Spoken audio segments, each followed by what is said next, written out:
Jesus might have turned water into wine, but Trappist monks know how to turn water into liquid gold. One of only 10 recognized Trappist breweries in the world, and the oldest of the 7 Trappist monasteries, Orval is shrouded in legend. For many, Orval is more than just a beer, but a religious awakening for the palate. Could the same hold true for you? Find out now on Two Dudes Reviews.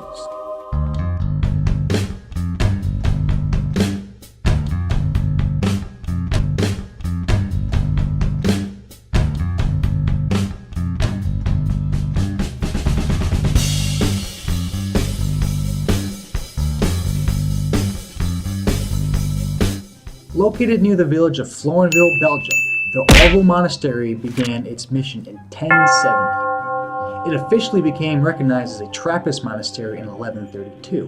While records indicate monks within the abbey did brew beer off and on, Orval, as it is known today, did not come into existence until 1931 as a way to pay for renovations.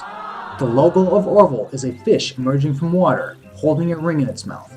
Legend has it the widow of the Count of Chennai was sitting by a spring when she dropped her wedding ring into the spring. Upon praying for its return, a trout appeared holding the ring in its mouth. Out of happiness, she went on to donate money for the creation of the abbey. The spring itself is the source of all Orval beer, but does the quality of the beer live up to the fantastic folklore? Only one way to find out. Alright, that's right. We have Orval sitting here with us, and we're going to break that down in just a second. If you're new to our reviews, we kind of break it down into 6 different categories. It's a little different from the other reviews you're going to get at other places. But we look at the smell, taste, value for price, drinkability, distinction, and would I buy it again? So, let's just get cracking and drinking this beer. Ooh.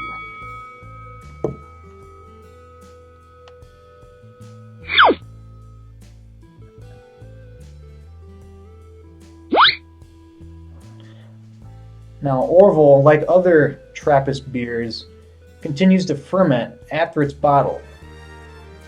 So, although the bottle itself says 6.9% ABV, what you're actually drinking is probably a little different. It could be a lot different, just depending on the age of the bottle. They do have a bottle by date on the sticker. This one in particular was bottled on the 21st of August, 2014. And they do have a best by date as well. So that makes it nice so you know kind of what you're drinking. And honestly, it makes it fun to maybe buy one of these, age it for a year or two, and then compare it to a newer one just to see how it tastes. But, alright, here we go. You can see it's going to take a little while for the head to go down. Like most Trappist beers, it's got fantastic head on it. Real foamy. As for color, it is hazy, but you're going to expect that from bottles that continue to ferment and to increase alcohol as it goes. So that haziness is expected, and you can see the carbonation rising into it. It had a nice pop when you opened the bottle. That was nice. So, alright, let's get into it. First is smell.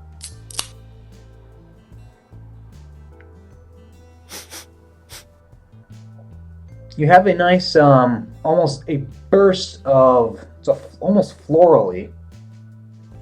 It's like if you mixed a nice spring bouquet of flowers with a hint of citrus.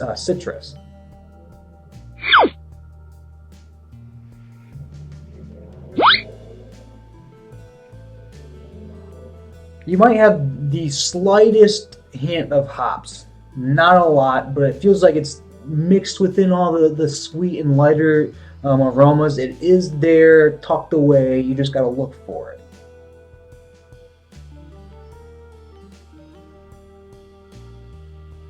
Really light, really light. You might have the little bit of the white grape aroma in there too, just a little bit. So it's a very clean, very crisp, but not like a wheat beer. It's different. You don't have that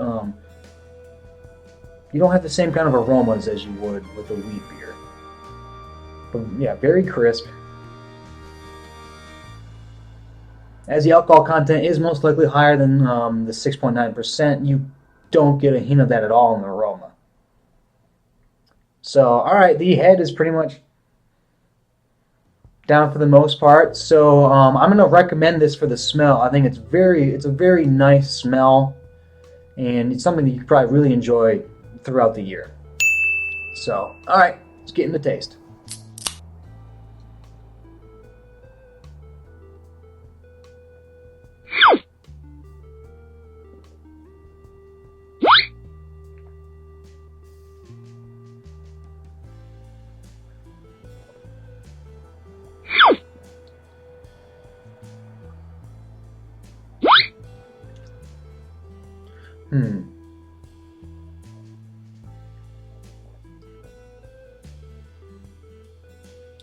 You do get the floral experience right at the tip of your tongue, but it kind of stops right there. Like it can't make its way back into the rest of your mouth. It gets substantially more sharp, more bitter as the more of your tongue the beer touches. It's not bitter like an IPA, but you do get the slight, ever slight hoppiness you smell. It seems to really warp its way in when you when you drink it, and that really kind of is what resonates in my mouth when I sip onto it.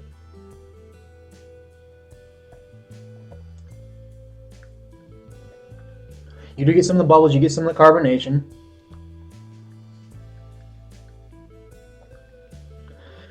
And when you taste it, you can get more of that the alcohol flavor in it while you're drinking it. It's not heavy, it's not distracting by any means, but it's there, and it's it's present. It really kind of goes with the bitter that you have on your tongue.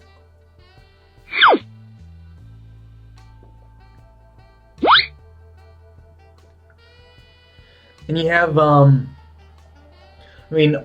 inside the floralness, you can almost taste the probably the wood that they aged, that they let the beer ferment in.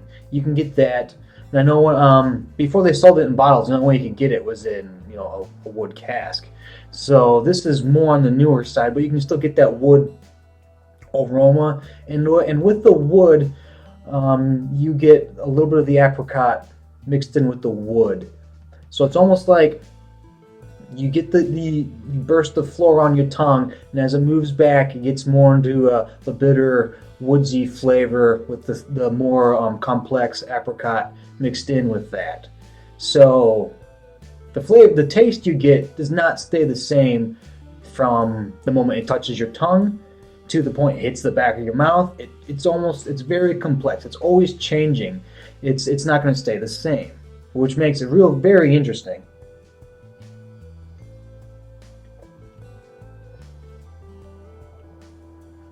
And but yeah, for taste, I'm going to recommend it. It's different. It is like it is definitely a Trappist beer. It's complex. It's not just one flavor, bam, and that's it. You could probably sit down and drink this whole thing, and it would be a little different as the further down you get into it. Probably the different temperature you have it sitting. I pulled this out of the refrigerator probably about an hour before I started, so it's cool, but not room. It's not cold. It's probably closer to room temperature.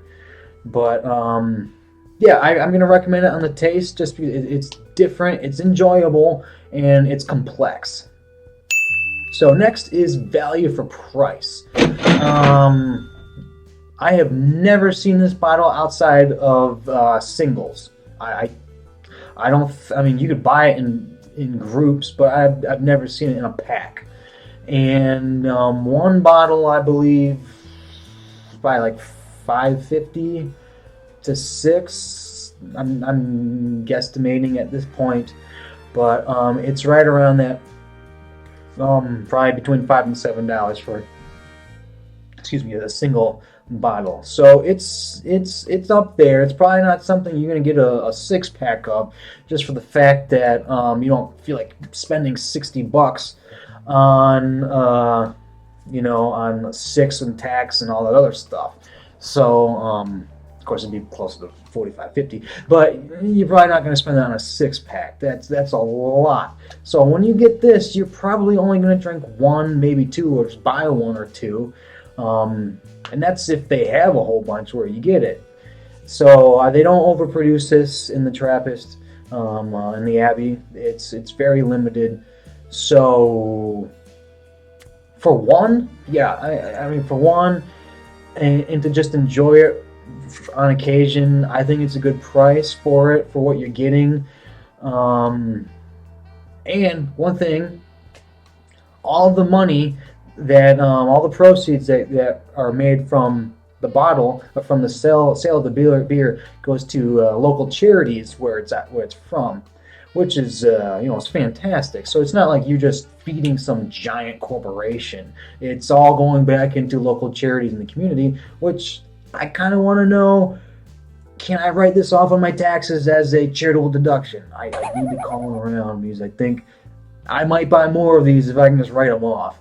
But before, we'll find out about that. But for value for price, it is hard to recommend something that's like $6 for a single bottle. But given the fact that it is done in limited quantity, it's not something you're going to drink all the time, and the money does go to a good cause. I'm going to recommend it on the combination of all those three. So yes.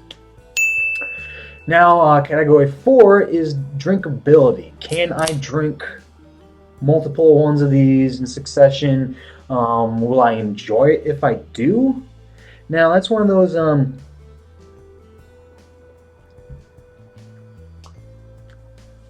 it might depend on how old the bottle is, honestly.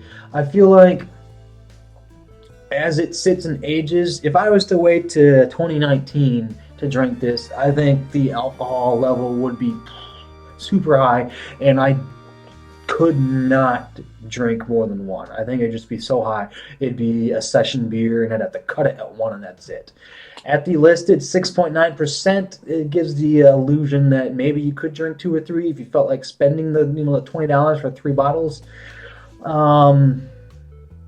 With that being said, though, I think after I drink one, I'd enjoy it, I'd like it, but I probably would switch to something else. It's just something. I mean, I could open another one, I'd still enjoy it, but I would probably towards the end start to linger, like, ugh, and I don't want to waste such a great beer. So I'm going to give this a half out of 1, just for that fact that after one, you're probably not going in. You're probably going to switch to something else. And let's see, distinction. How distinct is it? Of course, you have to pretty much compare it to just other triples. And you're not going to really compare it to other Trappists. I mean, you do, but when there's only 10 Trappist beers and only 7, original Trappist abbeys and stuff. There's not a whole lot to compare. And plus, all those are out of Belgium, so you're going to have similar qualities between all those. You're not spreading it between a whole bunch of different countries.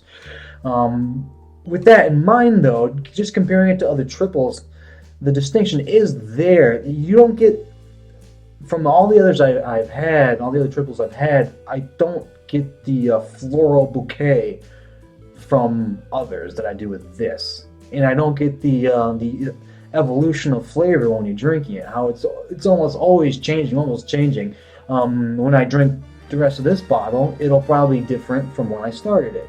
So that in itself, I think, is a fantastic mark for a fantastic Abbey beer. And so I'm going to recommend it on distinction. I think it's an excellent beer that every beer lover needs to try at least once and to check it out, because it's definitely worthwhile. So yes.